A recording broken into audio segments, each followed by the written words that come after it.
Hola a todos y bienvenidos a Triálogos, la tertulia sin tertulianos. Esperamos que disfrutéis de este episodio. Buenos días, buenas noches, buenas tardes y bienvenidos a una nueva edición y a una nueva temporada de Triálogos. Empezamos el curso con muchas ganas y con muchas novedades que iremos presentando a lo largo de la temporada. En el día de hoy resolveremos de una vez por todas y para siempre un concepto que no es quizás muy conocido, pero que probablemente debería serlo y vamos a ayudar a hacerlo. Es la idea del distributismo, y para aclarárnoslo ha tenido la gentileza de estar hoy con nosotros Sergio Fernández Riquelme. Él es profesor titular de la Universidad de Murcia, es historiador y doctor en sociología y director de la revista La Razón Histórica y además escritor, como ya hemos dicho. Y bueno, podemos empezar preguntándole abiertamente lo más grande: ¿qué es esto del distributismo? Sergio. Pues una teoría hoy desconocida, pero que últimamente está saliendo a la palestra ante los debates que tenemos cada día sobre el futuro del planeta, el desarrollo humano sostenible, el ecologismo, ¿no? Por teorías como el decrecimiento, teorías como la sostenibilidad, y nuestro amigo Chesterton, con otros autores también muy conocidos como Belloc, McNabb, pues ya principiaron una forma de volver hacia atrás, de vivir de manera más sostenible, más pegado a la naturaleza, de forma comunitaria, y se llamó distributismo, ¿no? Una teoría que surgió en Inglaterra frente a liberales y frente a socialistas, y que hoy tiene, creo que, más audiencia de la que tuvo en su momento, ¿no? Fue una teoría pues bastante particular en la Inglaterra victoriana en plena industrialización, pero que hoy creo que puede ser un modelo bastante útil para entender el camino que llevamos hacia la modernización acelerada, digital y tecnológica que tanto condiciona nuestra vida, ¿no? Un pequeño libro sobre esta teoría, una teoría pasada, pero que creo que tiene elementos bastante útiles para comprender el tiempo presente. Bueno, pues de momento con eso ya tenemos suficiente para empezar a hacerte preguntas. Vamos a saludar en el comité central a Gonzalo G. Carrascal. ¿Qué tal? Buenas tardes. Encantado aquí de estar en una nueva temporada más y deseoso de comenzar a meter mano a este tan interesante nuevo tema que nuestro invitado nos propone. Y también el comité central de Madrid, Juan Elías. Buenos días, buenas tardes y buenas noches a todos nuestros oyentes, y buenas tardes y un saludo muy especial a nuestro invitado Sergio Fernández Riquelme. Pues si os parece, como Juan es nuestro probador oficial de venenos, es el que se ha encargado de repasar el libro del que nos ha explicado un poco, la primera pregunta que la haga él. Sergio, felicidades por tu libro, es pedagógico, es claro, es, que yo sepa, es la mejor explicación que existe sobre la teoría distributista. Y a propósito de tu libro, me gustaría que nos expliques un poco más, sobre todo la actualidad de la teoría distributista, porque dedicas el último capítulo a los autores que están trabajando la teoría actualmente, pero me gustaría que lo desarrollaras un poco más. Y sobre todo, me fascina el hecho de que la cooperativa Mondragón sea un ejemplo de distributismo. Es una cosa que no entiendo. ¿El modelo de la cooperativa Mondragón podría extrapolarse a otras comunidades autónomas? ¿Se podría extender por España? Empezando por el final, cuando nació esta cooperativa Mondragón, creo que respondía bastante al modelo distributista. Hoy en día, pues, es un cooperativismo mucho más capitalista, pero aún tiene una esencia original, ¿no? Es un cooperativismo basado en la zona rural, en la regambre del territorio, fijando poblaciones en el entorno, intentando comerciar, producir con la gente del pueblo, de la comarca, en este caso pues toda la comarca de Tolosa, del interior de Guipúzcoa, y que se ha ido expandiendo ya como un negocio mucho más grande por el resto de España, ¿no?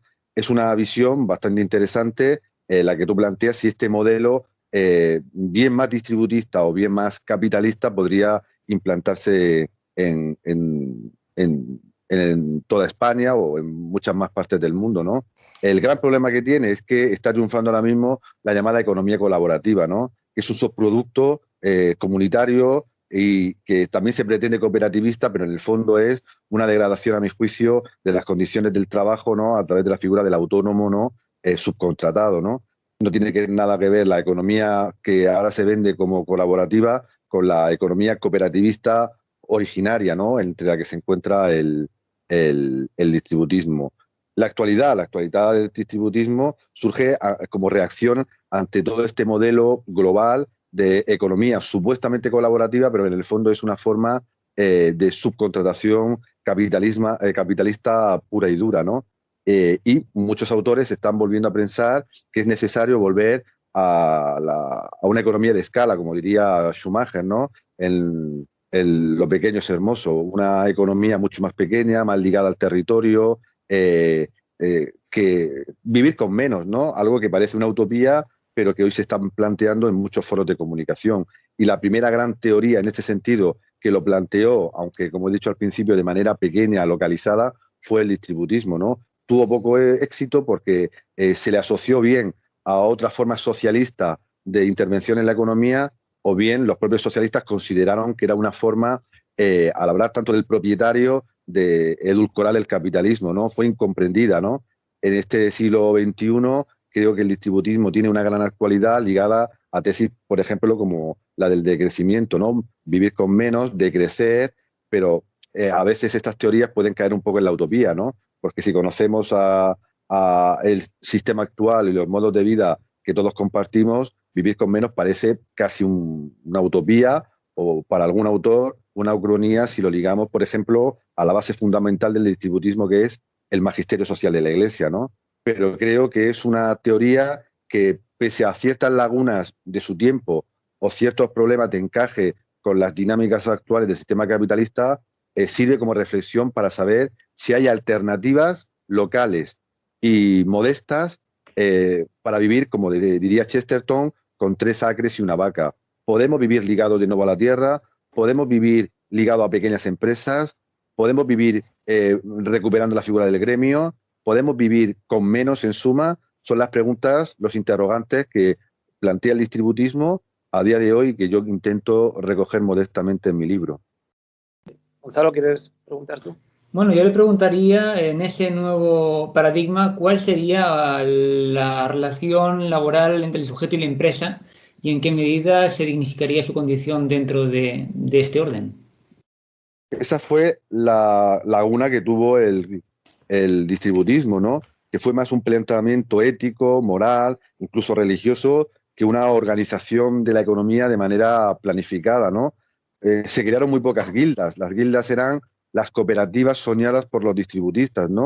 Y en esas guildas, no plantearon exactamente qué tipo de relación laboral, qué tipo de sistema de intercambio económico debía plantearse, ¿no? Bien monetario, bien trueque, bien otras formas alternativas, pero la idea fundamental del distributismo era abolir prácticamente las grandes empresas, es decir, todo el mundo debía ser propietario. Tenían una visión, a lo mejor ciertamente idealizada, de la Edad Media, ¿no? De esos gremios, ¿no? De pequeños artesanos, de pequeños profesionales, pero su idea fundamental era que todo el mundo fuera propietario, propietario de su negocio, de su tierra, de su casa, de su hogar, y por tanto las relaciones tenían que establecerse de tú a tú. No llegaron en su inicio a determinar cuál sería como tú indicas, cuál sería el modelo, pero sí establecieron la idea base, que era que todo el mundo debía ser propietario, ¿no? Una idea muy anglosajona, con la figura del autónomo, del empresario, del emprendedor, que creo que hoy ha resucitado y que puede ser un elemento muy útil a la hora de establecer estas cooperativas. En el fondo, la cooperativa, como ha señalado el compañero, las cooperativas Mondragón, otras cooperativas que surgen, son empresas que se basan en que todo trabajador es propietario de la empresa, ¿no? El cooperativista en cualquier empresa es el propietario, tiene una parte, ¿no? del negocio. Y por tanto, esa idea cooperativista del distributismo la estamos encontrando también en muchas formas del presente. No llegaron a elaborarlo de manera estricta, también porque creo que nunca pensaron en su momento en llegar a conseguir el ideal máximo, pero esa relación básicamente era de propietario a propietario, ¿no? Como puede ser hoy en día una cooperativa. Todo el mundo, en mayor o menor medida, es dueño de los medios de producción. Todo el mundo es dueño del negocio donde trabaja. Todo el mundo es dueño de la propiedad que posee. Dentro de ese margen del modelo productivo, has puesto como ejemplo la cooperativa Mondragón, que al final, bueno, pues pertenece al sector industrial, y se entiende también que dentro de las personas que trabajan, al final lo que se está haciendo es impulsar una determinada un determinado producto que lleva englobado pues un conocimiento, un saber hacer, y por tanto una cierta cualificación compuesta entre todas las capacidades de las personas que integran ese agregado social. ¿Hay lugar para ese tipo de estructuras en una estructura económica tan terciarizada como es la española? ¿Y el sector terciario es susceptible de poder ser realmente estructurado conforme a este esquema? Claro, tu pregunta es la clave. ¿Cómo se puede adoptar este modelo en el sistema tecnológico, industrial y tan terciario que tenemos, por ejemplo, en España? Obviamente los distributistas no se plantearon eso en sus inicios, pero autores, por ejemplo, norteamericanos, que cito en la obra, que están desarrollando estas ideas, lo están haciendo sobre la base de pequeñas empresas tecnológicas, pequeñas empresas de innovación, pero donde la propiedad sea de los trabajadores, es decir, los trabajadores son propietarios y además todo beneficio que se obtenga de esa empresa tiene que ir revertido a la comunidad de origen, ¿no? Una especie de deslocalización nueva del mundo del trabajo, donde los sectores ahora terciarios y tecnológicos tienen que irse a los lugares donde surge esa empresa y donde esa empresa hace comunidad. La cooperativa Mondragón, en sus inicios, obra de un sacerdote, bajo la doctrina social de la Iglesia, buscaba que todo el negocio generado por esa cooperativa, incluso adaptada, como todos sabemos, en sus formas tan conocidas como Eroski, ¿no? En el resto de España, revirtieran siempre en el entorno. El empleo del entorno, los beneficios del entorno, la obra social en el entorno, ¿no? Un tipo de economía que muy ligada al terreno, donde ese sector terciario, aunque se expandiera por otras regiones, llegara en sus beneficios y en su valor añadido al entorno, a la comunidad donde surge. Y ahora, pues con las nuevas tecnologías, con el teletrabajo, pues hay autores que consideran que se puede volver al pueblo, lo hemos visto en las noticias, lo hemos visto con la pandemia, se puede volver al pueblo a trabajar y a distancia, ¿a que sí? A distancia, pues compartir y colaborar con otras personas. Pero eso permite volver a la comunidad, volver al mundo rural, y estas empresas nuevas, que son obviamente imprescindibles, nadie habla de volver a vivir en la cabaña, sino que todo el mundo quiere participar de la gran aldea global tecnológica, ¿no? Nadie va a prescindir, como he dicho antes, de avances tecnológicos tan importantes que condicionan nuestra vida. Soñamos muchos, o sueñan muchos, con un retorno a lo salvaje casi, ¿no? A lo rural, al gremio, a la época medieval, como soñaban muchos de estos distributistas, pero al final tenían que adaptarse al modelo capitalista, tecnológico, industrial de ese momento, y ahora nosotros de este momento. ¿Cómo se puede llevar el distributismo a nuestra vida diaria? Obviamente no volviendo simplemente a formas preindustriales de trabajo, sino adaptando lo que tenemos a entornos comunitarios donde se pueda generar lo principal del distributismo, que no era una filosofía económica simplemente, sino volver a una ligazón entre la tierra y el cielo. Porque no olvidemos que los distributistas, como muchos de los innovadores de esta teoría en el siglo XXI, no hablan solamente de conseguir el pan, ¿no? La famosa frase bíblica, no solo de pan vive el hombre, sino que también hay un elemento religioso, un elemento espiritual que está detrás de los distributistas en sus inicios y de teorías que están surgiendo al calor de esta recuperación del pensamiento chestertoniano o distributista en la actualidad.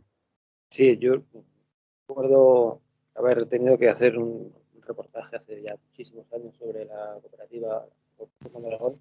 En ese momento era la mayor cooperativa del mundo, si no sigue siéndolo, pues está por ahí. Y es un modelo estudiado en muchos países. Hay una parte un poco legendaria, y es que los primeros impulsores venían de la inspiración de la doctrina anticapitalista de Falange, que era lógicamente lo que existía en España, no ni a favor ni en contra, pero era lo que había. Y también enraizaba con el origen fundacional de Falange de potenciar la comarca en lugar de otras unidades administrativas que, por cierto, con el tiempo hemos visto que son bastante problemáticas, como las autonomías.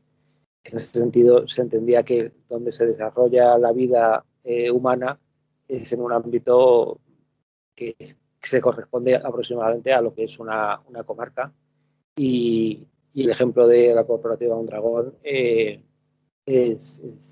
la prueba de que eso funciona, de que con un gran polo industrial en la comarca aseguras la vida digna no ya solo de los que estén trabajando directamente, son muchos, sino porque todos los demás se van a beneficiar indirectamente. Y hay una cosa que me ha llamado la atención de lo primero que has explicado, a ver si yo lo he entendido, y es en el distributismo parece ser que está esta idea de vivir con menos, y que esto puede tener con el mundo moderno de la actividad, del consumo. A mí me parece que eso puede ser así, estaría muy bien, pero que a lo mejor ni siquiera es necesario, porque si realmente se distribuye el beneficio, eh, igual no vivimos con menos, igual vivimos con más, porque a algunos ahora mismo nos toca muy poco del beneficio. No sé si me explico. Sí, sí, perfectamente. Pero es que Chesterton o Belloc no hablaban simplemente de distribuir el beneficio, hablaban de distribuir la propiedad, porque Chesterton y Belloc, aunque se piense lo contrario, eran profundamente antiliberales. Es decir, hay una caricatura, a mi juicio, del pensamiento de estos autores tan conocidos, ¿no?, que los utilizamos casi a diario con sus frases, los utilizamos cada día para justificar nuestra lucha contra el nuevo orden mundial, pero Chesterton y Belloc eran antiliberales, eran hijos de una doctrina social de la Iglesia que surgió como mediación entre el estatismo socialista y el capitalismo más salvaje u oligárquico del liberalismo. Y ellos miraban no a Nueva York, ni a Londres, ni a las grandes capitales industriales. Ellos miraban a Roma, a la vieja Roma vaticana, ¿no? Y claro, ellos hablaban de distribuir la propiedad, de que todo el mundo tenía que tener la capacidad de ser propietario de su trabajo y propietario de su hogar, ¿no? Para ser libres, porque realmente esa era la verdadera garantía de la libertad. No declaraciones de los derechos humanos, no simples votaciones puntuales para elegir el gobierno, sino lo que te hacía verdaderamente libre era la verdad, ¿no? La verdad nos hará libre, ¿no? Todos recordamos. Pero para ellos la verdad era ser propietario de los medios de comunicación, de producción, de consumo, una idea casi libertaria hoy en día, ¿no? Del medio oeste norteamericano. Yo soy libre frente al Estado y soy libre frente a las oligarquías, porque soy dueño de lo que tengo, soy dueño de lo que produzco, soy dueño de mi vida, ¿no? Tengo un espacio vital dominado, como diría Foshoff, amplio y suficiente, pero podía ser propietario y pobre, porque lo he dicho antes, el gran lema de Chesterton eran 3 acres and a cow, 3 acres y una vaca. Obviamente, en su época eso era una bendición. Una persona del campo, un campesino pobre, tener 3 acres y una vaca era un sueño prácticamente, ¿no? Pero él no hablaba de acumular, ni siquiera de distribuir de manera equitativa entre las personas. Cada uno conseguiría con su trabajo y con su esfuerzo lo que se mereciese. Pero ese merecimiento venía de tener la capacidad de poder producir, de poder hacer, de poder vender en función de su propiedad. Por eso él decía muchos propietarios y poco capitalismo, porque para él el capitalismo era oligopolio, ¿no? Lo que hoy vemos con las empresas de la luz, ¿no? Hablando, por ejemplo, de la energía que tanto preocupa a los oyentes, a nosotros, ¿no? Se habla siempre de los oligopolios que hay en la producción de energía, ¿no? Y los precios que pagamos. Pues un chestertoniano, un distributista, hablaría de que cada uno tendría que tener los medios para poder generarse su propia luz, ¿no? Placas solares, imaginaros un aerogenerador en el patio de la casa, ¿no? Es decir, esa es la idea clave del distributismo, ¿no? Que uno sea verdaderamente libre siendo propietario y pudiendo negociar, cooperar, trabajar con los demás, ¿no?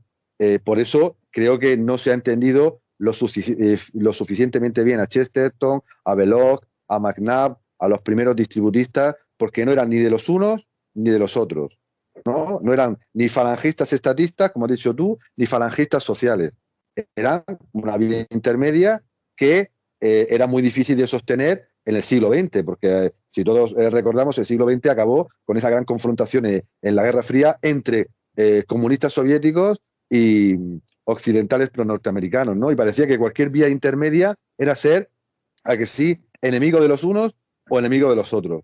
Y no, hay vías intermedias, hay formas intermedias de desarrollar la economía e incluso de desarrollar la política, como por ejemplo el distributismo, que fue mal entendido y mal valorado por esa posición equidistante entre los bloques, pero creo que nos puede aportar algo tan sencillo como explicar cómo podemos solucionar el problema de la luz. Y hay pueblos en España que están cogiendo esa vía casi distributista.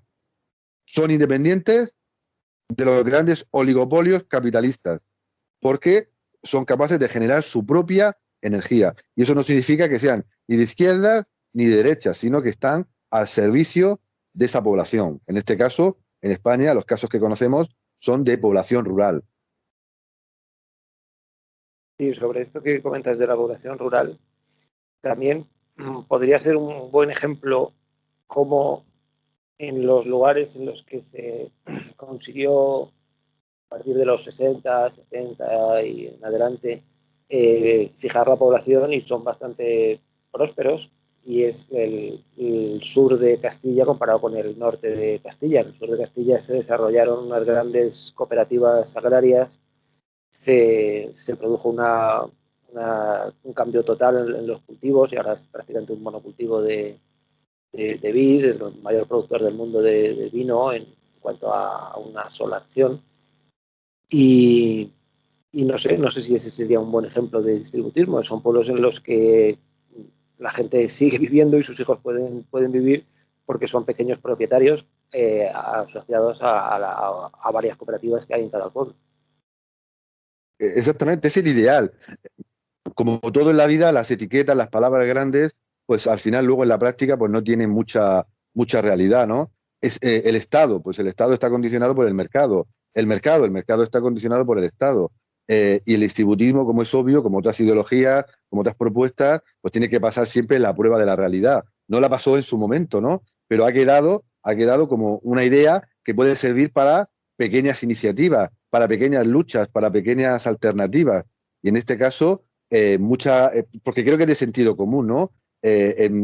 Si conocéis Madrid, hay grandes zonas residenciales donde al final son comunidades de propietarios, ¿no? Grandes chalets, grandes urbanizaciones, donde se vive en comunidad y se vive de forma propietaria, ¿no? Cada persona tiene su pequeño chalet, su pequeño bungalow, su pequeña casa y comparte servicios con los demás, ¿no? Es decir, el cooperativismo parece que tiene mala prensa, ¿no?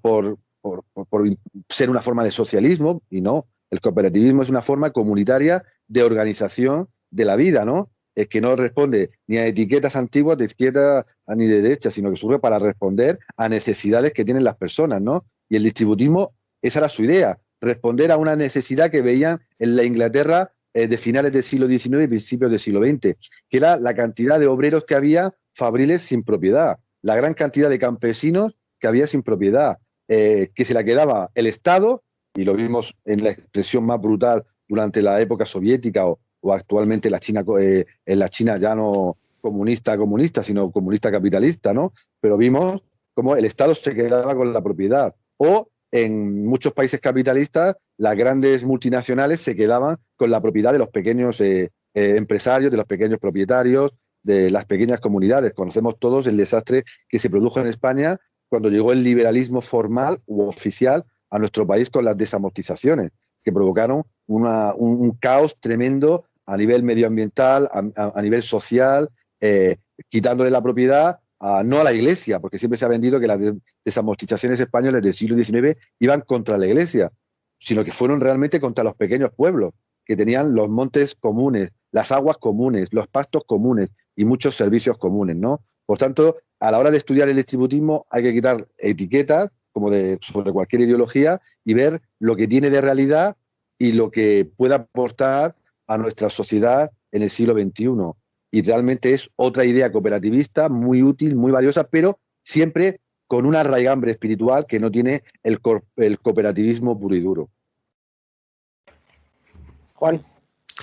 Sergio, y ahora vamos a hacer lo contrario, vamos a poner etiquetas. ¿Dónde podemos injertar el distributismo de las ideologías, entre las ideologías existentes? ¿Y existe algún país donde se esté más o menos llevando a cabo una política distributista?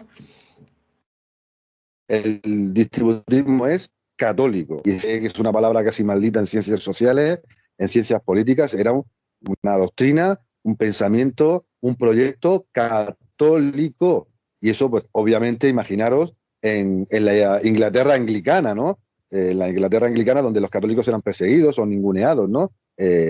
Todos conocemos a Tolkien, a Lewis, ¿no? Esos grandes escritores cercanos al catolicismo o conversos al catolicismo que lo pasaron muy mal, ¿no? Y en este caso Chesterton y Belloc pues fueron totalmente callados, sobre todo por esa ideología, porque recordemos que durante el siglo XX, hablando de etiquetas, surgieron socialismos súper diversos y surgieron capitalismos súper diversos, ¿no? Y en este caso el distributismo por eso no triunfó o no tuvo el eco, porque no se posicionó con un bando o con otro bando. Es decir, siempre tuvo esa raigambre católica, cosa que muchos pensamientos conservadores, corporativistas, nacionalistas, conservadores, fueron abandonados, como pasa hoy en día en nuestro país, fueron abandonando progresivamente el pensamiento católico porque esa etiqueta pues no les sentaba bien, ¿no? Preferían ponerse como socialistas, como nacionalistas, como autoritarios incluso, y esa palabra desaparecía, pero el distributismo es una teoría puramente católica. La intentaron equiparar al socialismo, ¿no? A Chesterton le acusaban de ser socialista por hablar de que había que acabar con los oligopolios, con los monopolios, ¿no? Y obviamente Chesterton, menos todo, era socialista. No era socialista de ninguna de las maneras, ¿no? Mientras que los más capitalistas, más socialistas le acusaban de ser un capitalista por intentar frenar el poder del Estado, por no hablar de la revolución, que en esa época era la palabra mágica, revolución. Por tanto, Chesterton y Belloc fueron a defender su verdad y sufrieron por ello, pagaron por ello el silencio, el menosprecio y siempre se mantuvieron leales al magisterio social católico. Nunca se fueron al lado de la revolución y nunca se fueron al lado de la reacción, porque recordemos que entre los distributistas había personas que luego, como el propio hermano de Chesterton, que alabaron posteriormente el fascismo, ¿no? Algo que es una etiqueta dura, pero que hasta que se descubrieron los crímenes del Holocausto era muy común alabar pues el autoritarismo, el militarismo, la jerarquía que imponían los fascismos diversos del mundo, ¿no? Todos conocemos la figura de Oswald Mosley, ¿no? El fascista, el duce inglés, ¿no? En Inglaterra tuvo mucho eco durante bastantes años el pensamiento fascista. Se veía como un partido de orden, como un movimiento de orden, ¿no?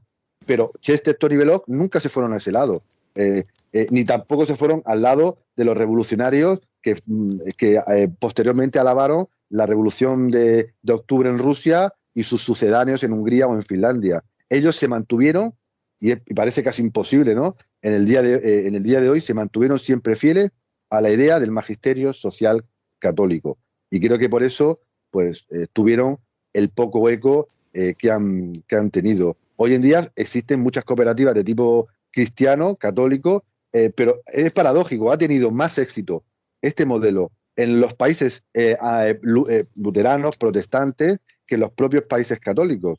Aquí hay cooperativas dentro de la idea ¿no? de colaboración entre trabajadores y empresarios de la doctrina social de la Iglesia, pero ha tenido mucho éxito en el mundo protestante, en el mundo evangélico, baptista del sur norteamericano, donde pequeños pueblos han desarrollado cooperativas de producción y consumo muy ligadas al pensamiento distributista, ¿no? ¿Hay futuro para este modelo? Yo creo que sí, bien como una forma de pensar cómo conciliar Estado y mercado, ¿no? Esa vía intermedia tan necesaria, a mi juicio, en el siglo XXI, pero también con iniciativas particulares. Nosotros podemos crear una pequeña, adaptándonos obviamente al siglo XXI, podemos hacer pequeñas empresas tecnológicas o no tecnológicas que ayuden al entorno, ayuden a la comunidad, pero sobre todo, y esto nunca debe olvidarse, aunque a veces se olvide del pensamiento de Chesterton, con una finalidad trascendental, lo vuelvo a repetir, no solo de pan vive el hombre. El distributivo no es un cooperativismo a la usanza, sino que su labor tiene una trascendencia, servir a los demás no simplemente por un beneficio inmediato, sino también por un beneficio futuro, ¿no? Algo muy habitual, ¿no? Para los que son católicos y conocen un poco el compendio, la doctrina y sus enseñanzas, ¿no? No solo un beneficio inmediato de ayudar al prójimo, sino también un beneficio futuro, ¿dónde? Todos sabemos dónde, ¿no? En el cielo. Esa es la esencia del distributismo y por eso está teniendo mucho eco en Australia, en Canadá, en Estados Unidos e incluso en Inglaterra y en menor medida en el mundo católico, porque en el mundo católico a veces se esconde esa enseñanza del magisterio social católico, como se esconde de Chesterton su pensamiento económico antiliberal, ¿no? Claro. Sí, Sergio, lo que nos propones con el modelo que nos estás explicando, al final es una economía asentada sobre un principio metafísico. El problema básico es que el capitalismo es amoral por naturaleza. Y su principio de acción, en tanto consumidores, es la de maximizar la utilidad de aquellos que consumimos, y desde el punto de vista del que gestiona el capital es maximizar su beneficio. Por tanto, dentro de lo que es la lógica de la economía neoclásica, las coordenadas de pensamiento de este modelo se encuentran completamente, ya no en las antípodas, sino que es que directamente no se encuentran, no se ubican dentro de ningún tipo de teoría estructural económica efectiva. Por este problema te planteo, al margen de un Estado que pueda ser realmente ¿cómo decir?, el gestor que de una forma más o menos eficiente sea capaz de elaborar los marcos de regulación de mercado y las acciones de inversión y de redistribución que puedan permitir velar por ese ente también metafísico, casi tan metafísico como de Dios cuando hablamos de él, que no es otra cosa sino el bienestar público. ¿Qué opciones reales hay de hacerlo al margen del Estado, puesto que sabemos que en principio aquel que detente al capital, la maximización del bienestar será, del bienestar público no, la maximización de su beneficio privado será aquello que únicamente marque su conducta. Por tanto, ¿cuáles son las opciones al margen de ese Estado redistribuidor que pueda alumbrar la teoría para que realmente los individuos motu proprio realmente se dispongan a tomar decisiones que no se encuentran ubicadas en las coordenadas de la lógica de la conducta a la cual están acostumbrados? Pues tu pregunta es espectacular, ¿no? Pero sí y no, porque hay un libro muy conocido, ¿no? La ética protestante y el espíritu del capitalismo, de nuestro bien conocido Max Weber, ¿no? Donde habla que el capitalismo sí es ético, tiene una ética, tiene una moral detrás. Que no lo tenga ahora, que puede ser, ¿no? Eso ya un juicio de valor que podemos compartir, ¿no? Pero en su inicio sí tenía, ¿no? Y recordemos que el puritanismo, más ahora denominado como rancio, pero en esa época tan avanzado, ¿no? Procedente del calvinismo, tenía una ética protestante ligada al trabajo, ¿no? El esfuerzo, el beneficio, todas esas virtudes que siempre aquí sí atribuimos al mundo del norte de Europa y no a nuestro mundo mediterráneo, ¿no? Ahí donde surgió el capitalismo, pues tenía una ética que nos parecerá mejor o peor, ¿no? Y Chesterton y Belloc también establecen una ética para el capitalismo. Un capitalismo sin capitalistas. El sueño de Chesterton era un capitalismo sin capitalistas, ¿no? Y que el ser humano fuera realmente libre, porque para él y para Belloc o para McNabb, el ser auténticamente libre era el campesino, el empresario, el artesano, que era capaz de vivir con su hogar, con su familia, porque esa ética protestante inicial del capitalismo hablaba mucho de la empresa familiar, hablaba mucho del ahorro familiar, ponía a la familia, todo lo contrario que hoy en día, donde la familia desaparece, pero en esa época originaria tenía un papel preponderante, ¿no? Y esa ética protestante inicial es creo la que ha asumido buena parte del discurso distributista y cooperativista, ¿no? Obviamente, hoy en día, pues el capitalismo como el Estado, pues aunque se pongan como grandes sujetos casi metafísicos, son elementos que están construidos por la ciudadanía. El mercado supuestamente lo componen supuestamente productores y consumidores, ¿no? El sueño de un distributista sería que estuvieran a la par, ¿no? Y el Estado, pues en teoría está compuesto por políticos a los que votamos y por ciudadanos que son representados, ¿no? Y ahí es donde entra la decisión personal, porque en el fondo, la libertad que habla, de la que habla el distributismo es la libertad de poder ser, la libertad de poder construir tu propia vida al margen del Estado y al margen del mercado, o bien corrigiendo ambas grandes dimensiones de nuestra vida económica, ¿no? Podemos encontrar esta figura en el famoso libertarismo norteamericano, que tanto éxito ha tenido en los últimos años, por ejemplo, no sé si de manera interesada o no, con la figura de Donald Trump, ¿no? Ese hazte a ti mismo, esa forma de vivir de manera comunitaria, con tu libertad para portar armas, tu libertad para no pagar impuestos, tu libertad para vivir donde quieras, tu libertad para que el Estado no se meta en tu vida, tu libertad. Claro, el nacionalismo trumpiano pues, ha utilizado de manera acertada ese pensamiento, esa ética protestante del libertarismo norteamericano, pensando que ese libertarismo comunitario era igual al libre albedrío entendido de manera individualista, ¿no?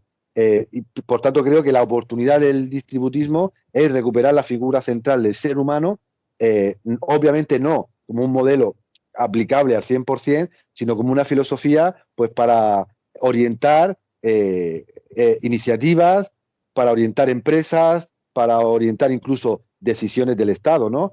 Nada más distributista que fomentar la política familiar, ¿no?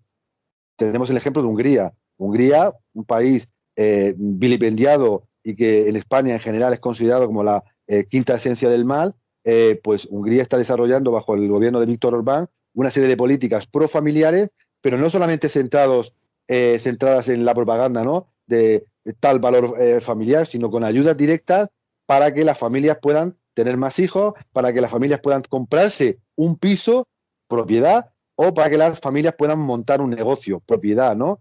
Es decir, creo que el distributismo es un elemento que, sin yo ser partidario o no, es una teoría del pasado, pero que creo que puede aportar muchas ideas valiosas para corregir, orientar o determinar las políticas públicas e incluso las decisiones del mercado. Podemos montar cooperativas. Yo a mis alumnos le animo siempre a que monten entre ellos cooperativas que sean valiosas para ellos y para los demás. Obviamente no les hablo de la visión trascendental, porque sería complicado para muchos de ellos entenderla, ¿no? Pero sí que tengan la idea de que ellos pueden ser dueños de su trabajo, pero también de su riesgo. Pueden ser dueños de conseguir el éxito, pero también pueden ser dueños de caer en el más absoluto de los fracasos, y porque no hay un Estado que te proteja ni un mercado que te proteja. Tú eres libre para crear tu empresa, para crear tu propiedad, pero también eres libre para aceptar las consecuencias negativas de esa libertad, porque en el fondo el distributismo habla de la libertad del ser humano para ser propietario y asumir los riesgos que conlleva pues una vida sin la protección del Estado ni la protección de ser asalariado de una gran empresa. Sí, yo justo te iba a preguntar por esto y te has adelantado, y es que todo lo que tiene que ver con el calvinismo y con la filosofía del colono que hace su propia conquista del territorio y si le ataca los pieles rojas, pues no nadie le va a venir a defender, es moralmente superior a lo que yo creo que es la generalidad de la educación sentimental que tenemos a través del Estado. El Estado lo que quiere y ha conseguido es hacerse cada vez más grande, más poderoso, a base de prometer una cierta seguridad que luego vamos viendo que cuando realmente es necesaria probablemente no te llegue. En ese sentido, lo que quería decir es que ideas como esta del distributismo podrían hacerse camino justamente en un momento en el que más necesidad hay de protección del Estado y el Estado se ve desbordado porque no es posible. Estamos viendo este fenómeno en España, por ejemplo, del paro juvenil más alto de Europa, paro endémico en algunas regiones que nadie se plantea ya en la posibilidad de revertirlo y se palía con unas pagas de subsistencia, que sea el nombre que le quieran poner en cada caso, pero que a lo más que pueden abocar es a las personas a una vida de animal de granja en condiciones miserables y además con el miedo de que hoy te la dan y mañana te la quitan. No sé si en ese sentido, cuanto peor mejor, no sé, otra vez si me explico muy bien la pregunta. Sergio, te estás moviendo y no sé si me oyes y me ves. Perfectamente. Vale. La clave es el Estado. Es decir, en España existe un pensamiento profundamente estatista, ¿no? El Estado que te cuida de la cuna a la tumba, ¿no? Y se puede hablar de que ha habido socialismo, y eso yo lo planteo en mi libro sobre la democracia orgánica. Ha habido formas políticas, formas económicas y formas de organización de la vida social que eran socialistas, que eran corporativistas, que eran cooperativistas y no eran estatales. Es decir, e incluso la nueva izquierda que tiene siempre la idea del Estado, ¿no? De lo público por encima de todo, al final tiene formas de vivir muy mercantiles y muy, podríamos decir, entre comillas, privadas, ¿no? Es decir, hay una forma de entender la vida económica, política y social desde el socialismo, el cooperativismo o el corporativismo, y lo ha habido a lo largo de la historia, que hablan de la responsabilidad individual, hablan de la familia y hablan de la comunidad. Pero al final, siempre la mayoría han caído bajo la égida del estatismo. Pasó, por ejemplo, en el franquismo, donde se desarrolló la idea de democracia orgánica, ¿no? Una democracia orgánica entre la realidad y la ficción, donde la vida política se podía organizar sin partidos políticos, sobre los tercios familiares, los tercios sindicales y los tercios de trabajadores y empresas. Pero a la hora de la verdad, esas ideas siempre han acabado bajo el camino del estatismo. El Estado que te protege, el Estado que te cuida. Pasa hoy en día con muchas asociaciones, fundaciones, en España, por ejemplo, que sin la subvención del Estado no pueden vivir. No tienen la costumbre de ir puerta a puerta, no tienen la costumbre de hacer cuestaciones públicas, no tienen la facultad de, perdóname la expresión, de buscarse la vida, ¿no? Sino que tienen que tener siempre al Estado como referente del que vivir, ¿no? Yo he conocido muchos casos de asociaciones que se creaban expresamente, de fundaciones, de cooperativas que se fundaban exclusivamente para pedir una subvención estatal. Eso es una realidad que pasa mucho en el mundo mediterráneo, empíricamente contrastada en la política social. Una idea estatista muy fuerte de protección. Obviamente los tiempos están cambiando y hay nuevas generaciones que piensan que el Estado debe ser limitado. Lo vemos en muchas de las declaraciones públicas de los políticos de la Comunidad de Madrid. El Estado tiene que ser limitado, el Estado tiene que ser controlado, el Estado incluso tiene que ser restringido, ¿no? Y usan, por ejemplo, una teoría distributista, el Estado servil de Belloc, ¿no? Un Estado que debe ser reducido al mínimo para permitir que la vida social fluya. Pero el problema de estas teorías es que para los distributistas, una vez limitado el Estado, ¿qué debía fluir? La vida familiar, la familia, el hogar, la empresa familiar, la comunidad de familias unidas entre sí. Pero al contrario, en el siglo XXI desaparece progresivamente el Estado y ¿qué fluye? El individualismo más puro y duro. Una paradoja, ¿no? Se habla del Estado servil de Belloc, que es un libro como El camino de servidumbre de Hayek, que conoceréis, ¿no? Que limita al Estado, profundamente limita al Estado, pero ellos no hablaban de individualismo, ellos hablaban de familia, hablaban de comunidad, algo muy paradójico que sí.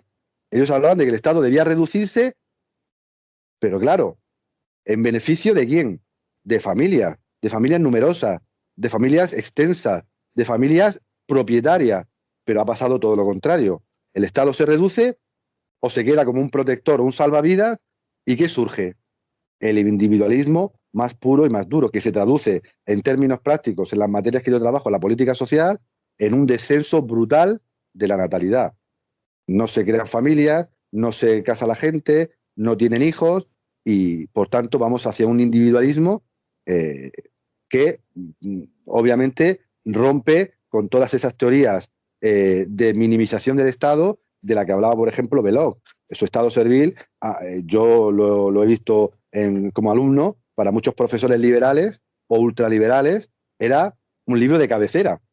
Pero claro, lo que él planteaba era, bien, reduzcamos el papel del Estado, un Estado menos protector, un Estado menos intrusivo, pero en beneficio no del individuo aislado, sino el del individuo como miembro de una familia. Y obviamente, en el siglo XXI y en Europa occidental, el concepto de familia pues está totalmente desprestigiado. Sergio, yo el problema que encuentro es que a la postre todo autor al final es hijo de su tiempo y en cierto modo todo el pensamiento está contextualizado pues por lo que uno vive. Entonces el contexto de un autor del 19, primeros del 20, al final es un autor que viene asociado a todo lo que es, si quieres, la corriente bueno, del comienzo del capitalismo estadounidense, que era bueno, la concepción de un país virgen, entonces y actualmente prácticamente desierto, porque hay estados que son territorialmente tan grandes como España, las Dakotas, y apenas está habitado por un par de millones de habitantes, con lo cual la concepción digamos que el exceso o la abundancia como tierra de provisión forma parte de lo que era el referente un poco americano en su momento. Y por supuesto los mercados tenían un alcance muy limitado y por supuesto la concepción global, aunque existía un comercio ya importante, quiero decir, podías perfectamente comprar una especie extraña en la parte más extraña de Asia y podía llegar perfectamente a tu casa a primeros del siglo XX y basta con leer sencillamente las obras de las consecuencias económicas de la paz que, por ejemplo, escribió en su momento Keynes, ¿no? Con lo cual realmente había un comienzo de comercio a nivel de escala global, pero los mercados estaban muy poco desarrollados, por tanto no hacía falta tampoco una regulamentación, todo se desarrollaba de una manera muy natural. Entonces a lo mejor había opción a poder creer en que la agregación individual podía llegar a crear polos particulares que pudiesen crear, como decir, pues una mejor distribución del conocimiento, del trabajo, de la producción y con esto de la riqueza.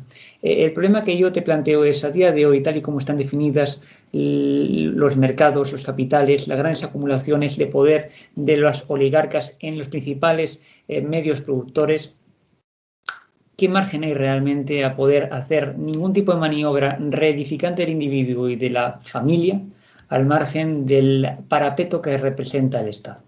En tanto que regulador único al cual poder atenerse, porque frente a todo aquello que no sea el Estado, solamente queda lo que es la lacerante acción del capital con su absoluta determinación por maximizar su beneficio. Pues yo creo que hay alternativas. Hoy en día podemos vivir prácticamente sin el Estado. Hoy podemos consumir productos que prácticamente no pagan impuestos al Estado, ¿a que sí? Compramos en plataformas cuyos beneficios se van fuera de nuestro país. Hoy hay plataformas de negocios que no necesitan prácticamente de aprobación estatal o de subvención estatal. Hay muchas iniciativas educativas o sanitarias privadas que están totalmente al margen del Estado, ¿no? Hay muchos emprendedores que montan sus empresas sin ayudas públicas, ¿no?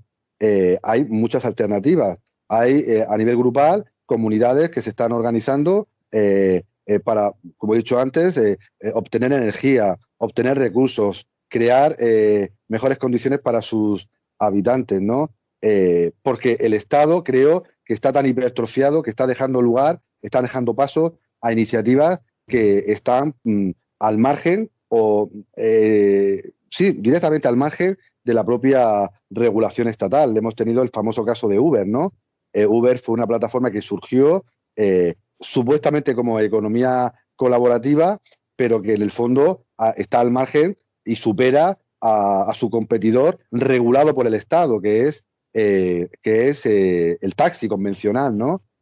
Tenemos un Estado que creo que se ha ideologizado tanto y se ha hipertrofiado tanto que está dejando pues camino a iniciativas privadas, algunas de ellas cooperativistas, que está demostrando que se puede vivir sin el Estado o de una manera bastante más lejana de la que hemos vivido antes. Hay colegios privados, hay sanidad privada, hay muchas empresas privadas que no necesitan prácticamente de nada al Estado. Y eso puede ser bueno, puede ser malo o puede ser regular. Sobre todo porque los partidos que están defendiendo lo público son los primeros partidos políticos que al final están viviendo en un mundo totalmente privado, que consumen los bienes de consumo, y perdona la redundancia, generados por empresas privadas, que consumen sus contenidos, que consumen sus modas, que consumen sus tendencias. Obviamente eso es un beneficio para un mercado que ha aprendido muy bien. El mercado se ha dado cuenta de que está de moda la economía colaborativa, la economía cooperativista, la economía sostenible, y se ha adelantado para vender sus productos con esas etiquetas. Pero además creo que hay iniciativas que son realmente solidarias, comunitarias y cooperativistas que muy poca gente conoce y que dan un gran valor añadido a barrios, a pueblos y a entornos rurales. Creo que hay alternativas, pero el problema de fondo es la visión metafísica que hay detrás de todo eso. Estas iniciativas que están surgiendo al margen del Estado sirven a la comunidad o sirven a grandes oligopolios. Porque si sirven a grandes oligopolios, pues simplemente es una etiqueta comercial más, ¿no? Una etiqueta que podemos ver perfectamente en los anuncios de televisión. O no, o esas iniciativas responden a algo más trascendental. Buscan el bien del prójimo, el bien de la comunidad, el bien del mundo en el que vivo, ¿no? Y yo creo que, por ejemplo, esta iniciativa Triálogos, que es casi cooperativista, hace un beneficio maravilloso a los oyentes, dándole diferentes visiones y desde la iniciativa solidaria, privada, como tantas otras que hay, ¿no? En este caso, a nivel informativo. O nosotros y mis colaboradores en La Razón Histórica ofreciendo contenidos históricos gratuitamente a todo el que lo necesita. Eso a nivel productivo, ¿cómo se lleva? Pues se lleva, como hemos visto con la cooperativa Mondragón. Iniciativas pequeñas que pueden llegar a ser mucho más grandes, ligadas al terreno, ligadas a las personas del entorno y buscando el beneficio tanto, lo digo en sus orígenes, ahora ya no tanto, buscando el beneficio inmediato o futuro. Esa es, a mi juicio, la clave, como has dicho tú muy bien, de un distributismo que es hijo de su tiempo. El distributismo era hijo de una Inglaterra ultracapitalista, ultraindustrial, donde todo se podría comprar y vender. Algo parecido, ¿no?, al tiempo presente, ¿no? Pero los que somos historiadores, o yo que soy historiador, siempre encuentro regularidades sorprendentes en el devenir histórico. Más allá de nombres, más allá de propuestas, hay elementos como filósofos, sociólogos también descubren, hay elementos espirituales, materiales, morales, que se van repitiendo con el paso del tiempo. Yo creo que no somos tan diferentes, ni biológica ni intelectualmente, a nuestros antepasados. Y creo que mucha gente está descubriendo que en el pasado, aunque sean cosas a lo mejor difíciles de aplicar en el tiempo presente, hay lecciones, hay enseñanzas y hay miradas que, más allá de que son propias de ese tiempo, pueden ser muy útiles, ¿a que sí? Pueden ser muy útiles en el tiempo presente. La tradición, creo que de la tradición se puede aprender mucho, y del tributismo, pues creo que también se puede aprender bastante. Por supuesto, no somos ni tan diferentes ni tampoco somos necesariamente mejores. Lo único que te quería preguntar, Sergio, este modelo económico, en tanto que modelo social, ¿qué alternativa de modelo político propone? Y dentro de ese contexto, ¿qué tipo de agregado de Unión Europea como modelo sería su respuesta o si podría tener encaje en la concepción que actualmente tiene? O en principio, no digo ya tanto que actualmente tiene, sino que tuvo en su origen por los padres fundadores, digamos, Jean Monnet. Tiene una que nos gusta, tiene una que nos gusta. Lo he dicho antes, el distributismo es hijo, como tú has subrayado, de su tiempo y surge en un siglo, desde el año 1848 hasta la Segunda Guerra Mundial, e incluso en la zona oriental del mundo hasta el final del muro de Berlín, en un siglo profundamente antiliberal y antidemócrata. Por tanto, nuestros amigos distributistas hablaban de lo que hoy se podría entender como categoría heurística, aunque ellos nunca lo utilizaron, como una especie de democracia orgánica, ¿no? Aunque es una palabra bastante bastarda, ¿no? Yo la utilizo a nivel historiográfico, pero obviamente ni todo el mundo la utilizó ni tiene el significado que muchos le atribuyen, ¿no? Pero ellos hablaban de un modelo radicalmente diferente a lo que tenemos hoy. Ellos no hablaban de democracia parlamentaria, ellos hablaban de una especie de democracia corporativista. E incluso Chesterton habló de cerrar el Parlamento y abrirlo no con políticos profesionales como tenemos hoy en día, sino con políticos procedentes de las corporaciones, de trabajadores, de empresas, de comunidades, del mundo rural, de familias, algo muy lejano a que sí, porque en el mundo occidental parece que todo lo que esté fuera de la democracia liberal de origen norteamericano es imposible. Y obviamente a los que nos gusta la historia, que sé que a vosotros os gusta la historia, durante miles y miles de años de la humanidad, la mayoría de las formas políticas no han sido democráticas, ¿no? E incluso la democracia griega, pues aunque sale de ella, pues a día de hoy no sería democrática, ¿no? Por tanto, hablaban de un modelo político diferente, que no es el modelo del que hablaba Winston Churchill, ¿no? La democracia es el mejor, ¿no? El menos malo de los sistemas posibles, ¿no? Hablaba de lo que está pasando en Oriente. Claro, ahora nos asustamos de Afganistán, de China, de Rusia, de esa ola oriental de modelos iliberales, antidemocráticos, autoritarios, autocráticos, que están teniendo éxito en sus países, no digo éxito electoral, sino éxito funcional, y hablaban de eso, de alternativas diferentes al modelo que hoy tenemos de democracia, pues, liberal o progresista en el mundo occidental. Todos conocemos la famosa frase de los indignados, ¿no? No nos representan. Otra democracia es posible. Otra democracia es posible. Se puede volver a lo que hablaban Chesterton, Belloc, los corporativistas, los socialistas utópicos, los católicos sociales de finales del siglo XIX y principios del siglo XX. Se puede hablar de democracias a la oriental, se puede hablar de sistemas democráticos diferentes, se puede hablar de vivir sin democracia.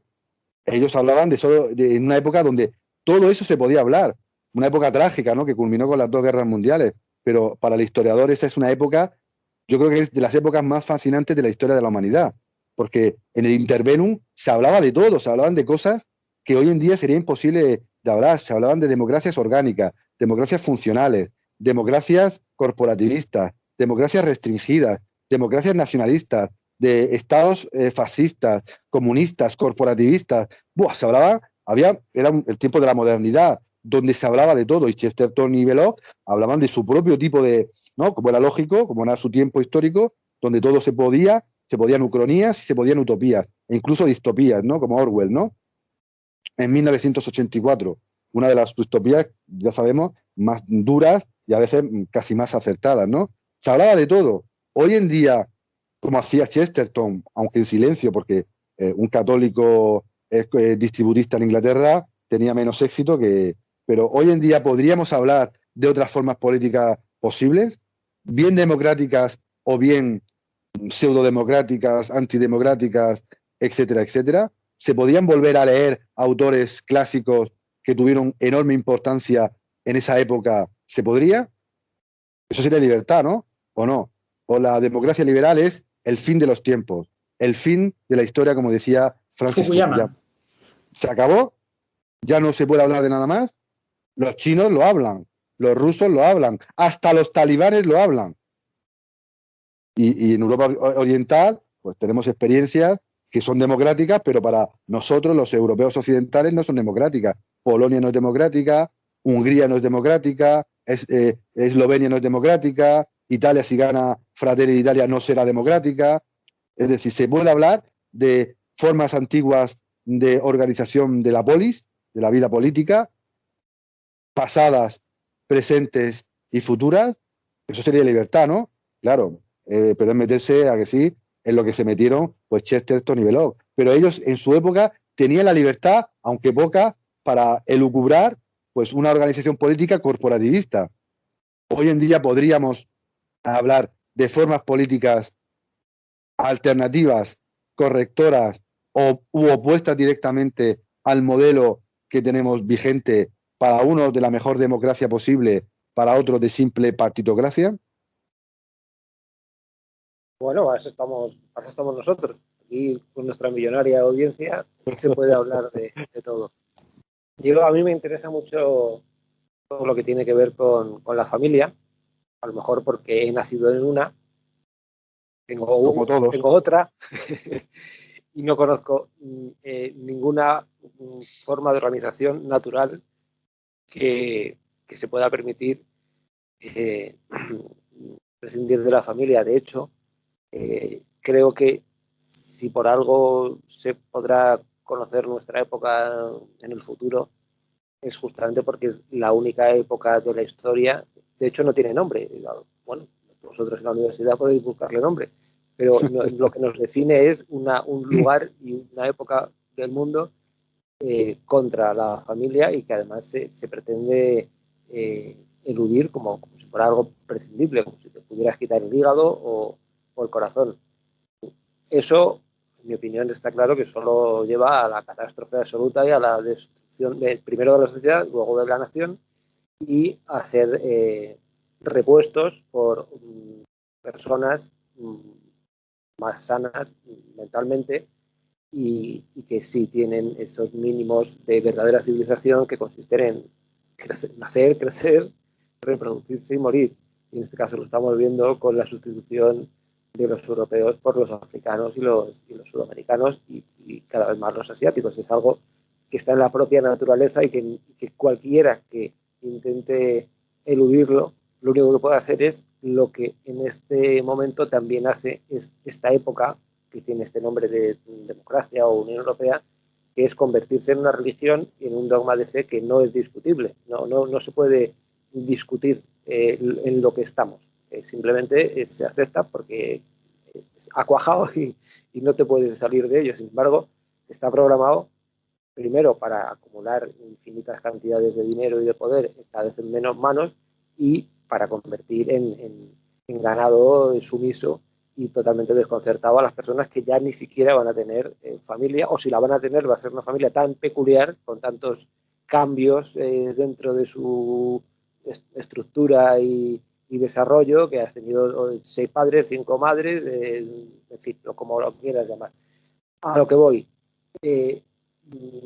sois conscientes de que os estáis enfrentando contra algo que, aunque no tenga nombre, existe, y que ha acumulado la mayor cantidad de poder que nadie ha acumulado en el mundo, y que su programa tiene como punto principal destruir la familia. Es una pregunta. Claro, es que la pregunta es la pregunta del millón, la pregunta clave del siglo XXI, ¿no? Yo soy partidario de la teoría del gran consenso, ¿no? Es una interpretación que comparto con otros pensadores, de que la profecía de Fukuyama, ¿no?, del fin de la historia, no era con la democracia liberal de tipo useño, ¿no?, de tipo norteamericano, que defendía, por ejemplo, Ronald Reagan, ¿no?, sino que ese fin de la historia se basa en un consenso llamado, a mi juicio, liberal progresista, donde la vieja derecha y la vieja izquierda convergen en una serie de ideas al servicio, pues, de algo que parecía lejano, ¿no?, e incluso conspiranoico, que era la existencia de una serie de poderes supranacionales, ¿no?, pero que estamos viendo que son perfectamente reales, ¿no? Y para ese consenso, ese poder, porque obviamente entre las derechas y las izquierdas prácticamente no hay grandes diferencias de fondo, obviamente intelectuales ninguna, ¿no? Hay pequeños matices electorales, pequeñas tendencias respecto al Estado, algunas divergencias sobre el contenido último de algunas tradiciones, pero obviamente, y lo vemos en España de manera palmaria, los grandes partidos de izquierda y los grandes partidos de derecha coinciden pues en los principales puntos de, a mi juicio, esta ideología liberal progresista. Y esta ideología, obviamente, tiene como punto central el individualismo, ¿no? No la familia, lo he señalado antes con el Estado servil de Belloc, sino tienen la idea fundamental de el individuo por encima de todo. Sergio, y en todo esto hemos dicho que el distributismo tiene su origen en la doctrina social de la Iglesia, concretamente en De Rerum Novarum, al final del siglo XIX, pero ¿la Iglesia católica actual puede aportar algo, puede impulsar el distributismo o no está ya para meterse en estos jardines? Lo puede estar, y Benedicto XVI, en su famosísima pero desconocida ahora encíclica Caritas in Veritate, que para mí es una de las grandes obras del pensamiento, no, yo no soy muy experto en temas teológicos, ¿no? Pero a nivel social, esa encíclica me pareció, creo que la gran encíclica social que culminaba Rerum Novarum, 40º año, y Caritas in Veritate, ¿no? Y en esa obra hablaba de volver de nuevo a un desarrollo sostenible basado en la comunidad y basado en la fraternidad, con la familia, lo que hemos hablado antes, con la familia como el núcleo fundamental de la producción y el consumo. Obviamente, el Papa Francisco pues no tiene, a mi juicio, el peso ni intelectual ni doctrinal que tuvieron Juan Pablo II y Benedicto XVI. Sí habla de nuevos temas sociales, pero creo que habla de temas sociales muy ligados a este llamado nuevo orden mundial o llamado consenso liberal progresista, ¿no? Habla de ciertos temas medioambientales muy urgentes, habla de ciertos aspectos del control de los oligopolios, del Estado, pero él no se mete, a mi juicio, en lo que sí se metió Benedicto XVI en Caritas in Veritate, ¿no? Pero sí, hay muchas organizaciones religiosas que trabajan con las comunidades, ¿no? Y son, creo que, las que más éxito están teniendo a nivel de evangelización y a nivel de fidelización, pues, de la población y de la comunidad, ¿no? Obviamente, Francisco aún mantiene temas sociales, pero creo que se puede todavía, recuperando Rerum Novarum, aunque es hijo de su tiempo, y 40º año, y sobre todo Caritas in Veritate, volver a fundar organizaciones, comunidades católicas ligadas a la producción y ligadas al consumo. Y el ejemplo máximo sería Caritas, ¿no? Caritas pues tiene su lado, podemos decir, más actual, de atender a las personas en función simplemente de sus necesidades materiales, o ha tenido organizaciones paralelas o ligadas a ellas que buscan tanto, como he señalado desde el principio, la parte material como la parte inmaterial de la asistencia humana. Yo creo que hay mucho futuro, sobre todo porque la Iglesia Católica está destinada a hacerse más pequeña. Creo que es imperativo del tiempo, y además lo advirtió también a Benedicto XVI. La Iglesia Católica tiene que volver a hacerse más pequeña, como pasó con la Iglesia Ortodoxa tras la persecución soviética, o han hecho los países musulmanes, las hermandades musulmanes, durante la época de la colonización y el nacionalismo árabe, ¿no? Y han resurgido con una potencia brutal. O las pequeñas iglesias evangélicas latinoamericanas, que tienen una presencia comunitaria brutal. Yo creo que la Iglesia Católica está destinada a hacerse más pequeña, más original y más cercana a las personas y a los territorios donde trabaja. Y ahí es donde va a encontrar, a mi juicio, el germen para volver a ideas de comunidad, de fraternidad y de alternativas a los modos estatistas o liberales de producción y consumo. Es una opinión personal, ¿eh? La valoración que hago sobre... Yo he estudiado mucho la doctrina social de la Iglesia y creo que hay un punto de ruptura bastante notable entre Benedicto XVI y Francisco. Todos hablan de temas sociales, como es lógico, pero la comunidad está más presente en Benedicto XVI y el mundo global está más presente en Francisco. Sí, a mí me ha parecido curioso, por ejemplo, que has comentado de las iglesias evangélicas, porque en España tenemos un ejemplo de la comunidad gitana que estaban entre el estereotipo de la chabola y el del tablao, y resulta que entre medias había un gran grupo de personas muy válidas que se han agrupado en estas iglesias evangélicas y que realmente son comunidades que se apoyan unos a otros. Cosa que la Iglesia Católica pues se les ha pasado un poco por alto. Claro, yo he estudiado mucho el fenómeno a partir de mis análisis sobre Bolsonaro, ¿no? Y su éxito electoral. Yo he estudiado mucho la realidad evangélica, también tengo muchos conocidos evangélicos, muchos. Tengo algunos conocidos evangélicos. Y el papel de la comunidad ahí no son solo iglesias, ¿no? Donde uno va a recibir doctrina, sino son lugares de encuentro de familias, de personas, ¿no?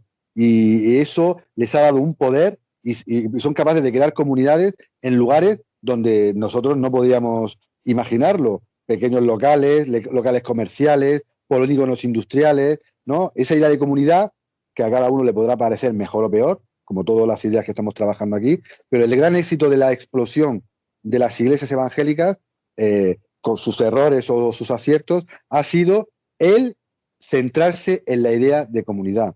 E incluso hay iglesias evangélicas que hacen comida para los feligreses, que venden productos a los feligreses, que le buscan trabajo a los feligreses, que comparten más o menos, pues, o de manera interesada también, es decir, siempre tiene que haber un análisis crítico, pero para ellos la idea de comunidad es una idea básica, fundamental. Estar ligado al barrio donde trabajan, estar ligado a las personas a las que atienden y producir y consumir cosas que sean comunes para todos, ¿no?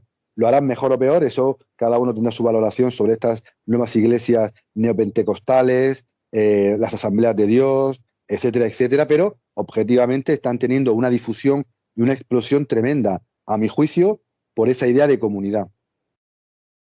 Bueno, si tenéis alguna pregunta rápida, hacemos una ronda o pasamos al minuto de gloria. ¿Cómo preferís? Sí, vamos a ir terminando. Vamos a darnos un minuto de gloria a cada uno de nosotros y vamos a dejar que termine Sergio recopilando todas las ideas y despidiéndonos. Empezamos con Juan, tu minuto de gloria. Yo quiero aprovechar mi minuto de gloria para agradecer a nuestro invitado su presencia. Ha sido una charla fascinante y quiero invitarle a que venga otro día y nos hable de sus otros libros, sus libros sobre la de la colección Visegrado. Quiero saber más sobre Rusia, Hungría, Bolsonaro, todo esto. Será un placer volverte a tener aquí. Y Juan, luego perdona Gonzalo. Minuto de gloria. Pues igualmente dar gracias a nuestro invitado, a Sergio Fernández Riquelme, desearle el mayor de los éxitos con todas sus obras y bueno, me parece que ha tenido un modo de exponernos el tema enormemente esclarecedor y por supuesto, como ha dicho Juan, está siempre invitado. Esta es su casa. Pues yo por mi parte también le doy las gracias a mi invitado. Empecé hace una hora no sabiendo nada de lo que era el distributismo. Ahora creo que lo he entendido bastante bien y lo más interesante es que por el camino me he dado cuenta de que en realidad es algo de bastante sentido común y que en el fondo casi lo conocíamos pero lo teníamos olvidado y se trata de saber por qué nos han hecho que lo olvidemos. Y ahora Sergio, que diga la última palabra y con eso terminamos. Pues a los tres, muchas gracias por la invitación, muchas gracias por la libertad de analizar temas que en otros sitios pues posiblemente no se analizan. Muchas gracias por las preguntas, que han sido preguntas buenísimas, que me han hecho pues esforzarme aún mucho más. Muchas gracias por el trabajo que hacéis, ¿no? En estos tiempos donde, a mi juicio, todo es tan políticamente correcto, ¿no? El que haya espacios como el vuestro donde se pueda debatir, analizar y contar cosas que a lo mejor son polémicas, controvertidas, pero creo que es necesario pues que haya foros para expresarse, para debatir, para llevarse la contraria incluso a uno mismo, ¿no? Y por eso, enhorabuena por lo que hacéis, enhorabuena por lo que seguramente vais a seguir haciendo, y un abrazo a los tres y espero poder volver a venir aquí y contar pues investigaciones que a lo mejor no son las más trending topic, pero creo que son investigaciones pues que descubren un poquito de la compleja verdad en la que vivimos, ¿no? Pues muchas gracias. Muchas a eso gracias. nos dedicamos, a la inmensa minoría. Con esto lo dejamos. Muchas gracias. Gracias por escucharnos. Si te ha gustado este episodio, puedes seguir escuchándonos en iVoox cada semana. Hasta la próxima.